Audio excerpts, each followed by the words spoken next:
Pada zaman dahulu, di Jawa Tengah ada sebuah desa yang terletak di tepi sebuah hutan yang lebat.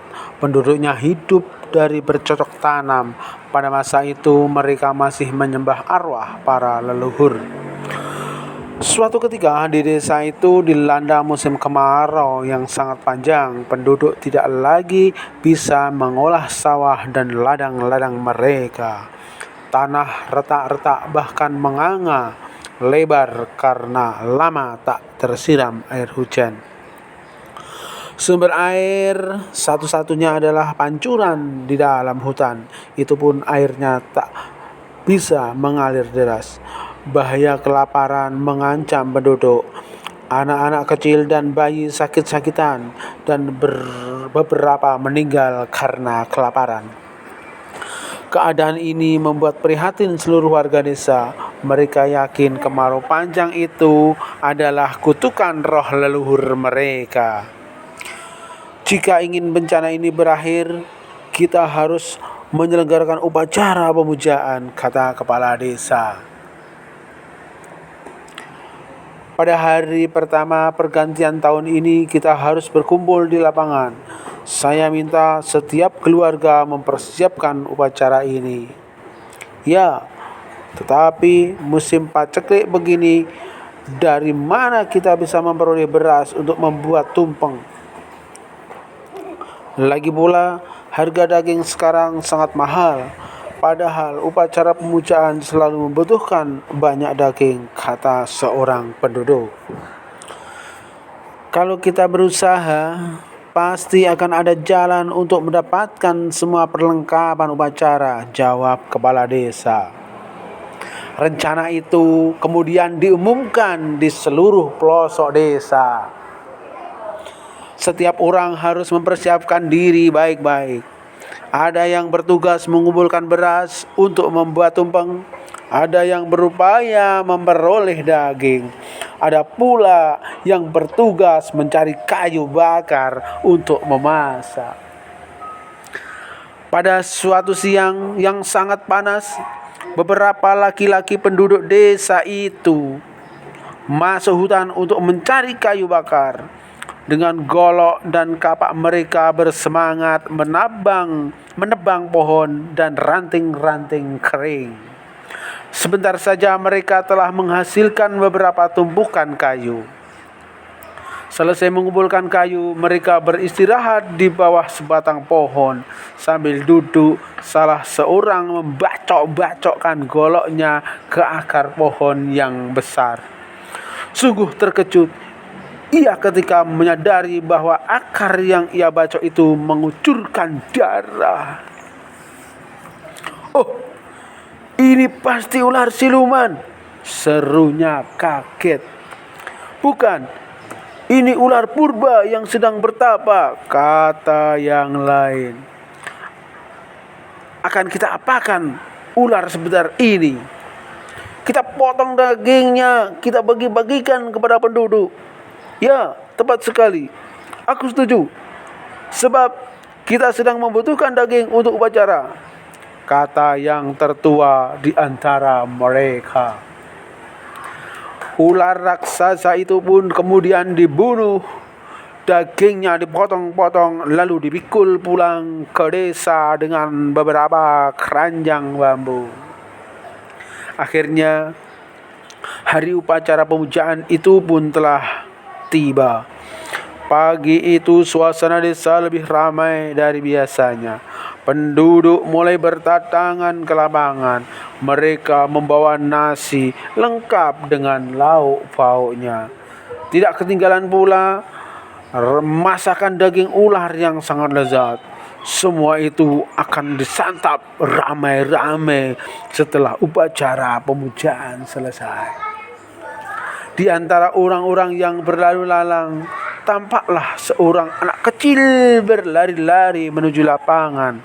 Tampaknya ia bukan anak desa itu. Kepada orang-orang yang membawa nasi tumpeng, anak itu meminta sepotong daging ular, tetapi tak seorang pun mau memberi. Anak kecil itu bahkan diusir dan dilempari batu. "Hai setan kecil!" hardik seorang warga desa yang bertubuh tinggi besar. "Apa kamu tidak tahu ini tempat suci? Kenapa kamu memaksa kami untuk memberimu daging ini? Pergi! Kalau tidak, semua orang akan melemparimu dengan batu. Mampuslah kamu." Beberapa anak dan orang dewasa terus melempari anak kecil itu dengan batu dan kerikil, tetapi ia tidak marah meskipun kepalanya benjol-benjol dan dahinya mengucur darah. Semakin lama semakin banyak orang yang mendatangi lapangan upacara, namun tak seorang pun merasa kasihan kepada anak kecil itu. Karena tak seorang pun memberinya daging, anak kecil itu pun pergi. Ia berjalan ke arah selatan melalui jalan setapak dan akhirnya tiba di sebuah rumah yang sepi di pinggir desa. Di depan rumah tampaklah seorang nenek tua sedang mengangkut kayu bakar untuk ditumpuk di pojok rumah.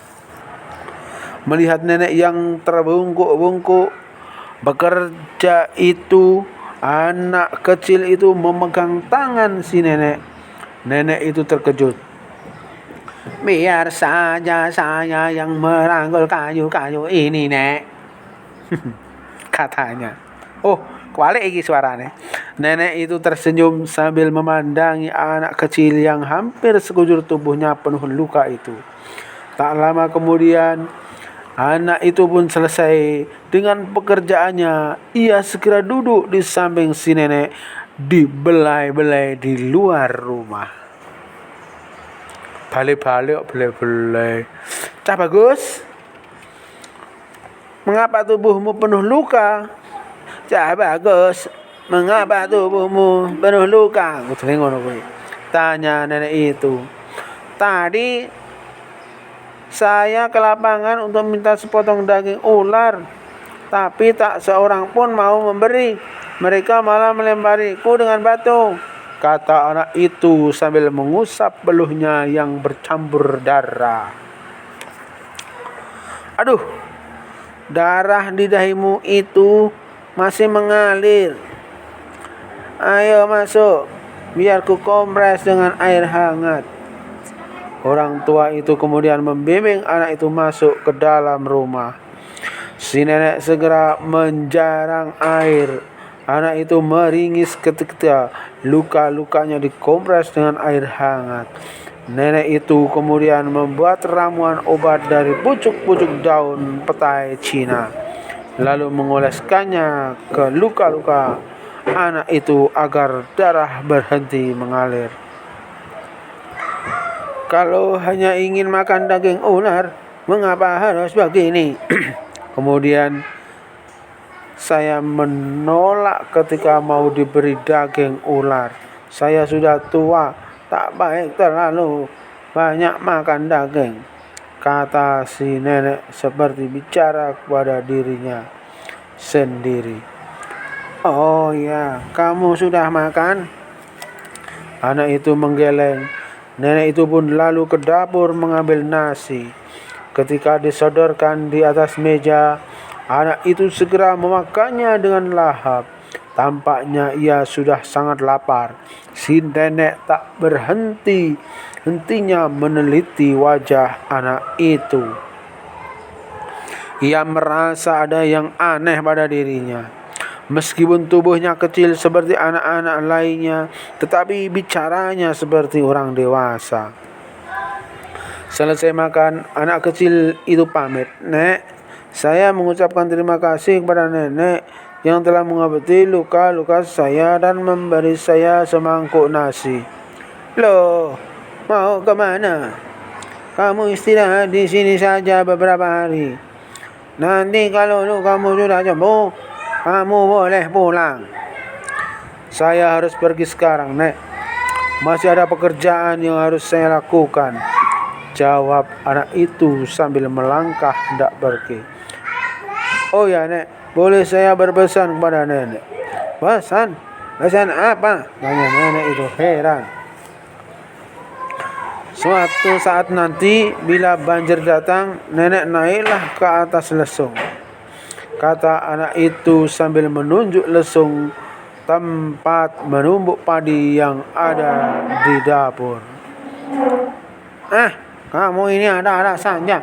Ini musim kemarau panjang, mana mungkin bisa terjadi banjir, kata nenek itu tak percaya. Mengapa tidak mungkin? Bila Tuhan mengendaki segala sesuatu bisa saja terjadi, kata anak itu. Sudahlah, Nek, turuti saja pesan saya.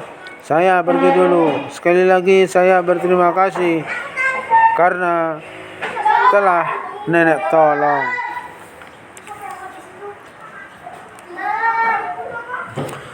Anak itu pun bergegas pergi sementara si nenek masih memikirkan kata-kata yang aneh itu. Banjir? Mana bisa kemarau begini ada banjir? Keesokan harinya di depan balai desa terjadi keramaian. Ada sebatang lidi yang tertancap di tanah. Lidi kecil biasa, tetapi tak seorang pun bisa mencabutnya. Beberapa orang mencoba beramai-ramai, tetapi mereka jatuh terjungkang karena lidi itu sangat licin. Di antara kerumunan orang banyak itu, tampaklah anak kecil yang kemarin minta daging ular itu. Anak itu muncul dengan hanya mengenakan celana kolor, tanpa baju, sehingga tampaklah bekas luka-luka lebam di tubuhnya. Tetapi ia selalu menampakkan wajah riang. Kepalanya yang tidak gatal, ia garuk-garuk, sementara mulutnya menghisap-hisap ujung jempol tangannya.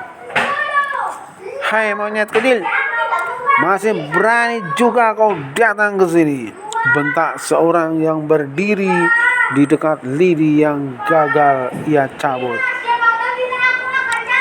Anak kecil itu tidak tampak takut, bahkan dengan berani ia tatap untuk membentaknya itu. Siapa bilang saya anak kecil? Berani menjawab ya, bentak seorang itu lagi sambil mengangkat tangannya untuk meninju. Badanku memang kecil, tetapi jiwaku tidak kerdil, kata anak itu sambil tertawa mengejek. Omong kosong. Kemari biar ku perintir kepalamu. Hati-hati kalau bicara, kata anak kecil itu lagi. Mencabut sebatang lidi saja kamu tak mampu, bagaimana kamu bisa melintir kepalaku? Orang yang diejek semakin marah, ia mengepalkan tinjunya. Hei setan, dari mana kamu datang? Berani benar kamu mengganggu desa ini, katanya. Saya bukan setan kecil, saya datang dari jauh hanya untuk meminta sepotong daging ular. Tetapi kalian malah melempariku dengan batu, padahal saya tidak ingin mengganggu. Tetapi kemarin kamu mengganggu kekhidmatan upacara pujaan, kata orang lainnya.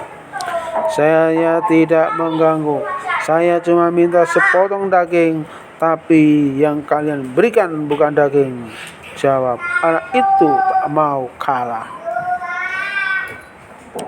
Kemudian pelan-pelan anak kecil itu berjalan mendekati lidi yang masih tercancap di tanah. Ia lalu menatap wajah orang-orang yang mengerumuninya satu persatu. Lidi ini tidak mungkin bisa dicabut oleh orang yang pelit dan serakah, yang tidak memperdulikan orang lain yang butuh bantuan. Orang-orang zalim seperti kalian harus diberi pelajaran, kata anak kecil itu sambil memegangi lidi.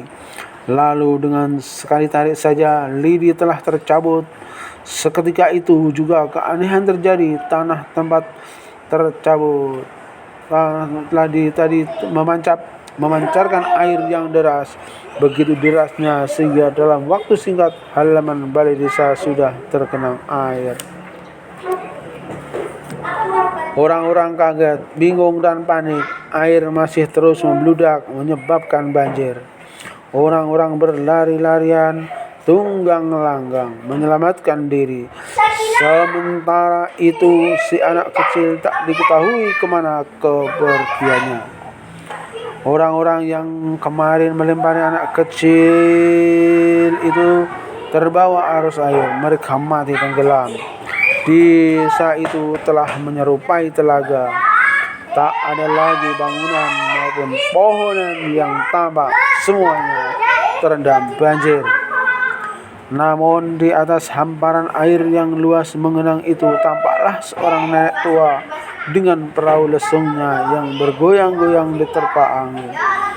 Bau kematian tercium di mana-mana. Burung-burung gagak terbang berkeok-keok di atas, siap untuk berpesta.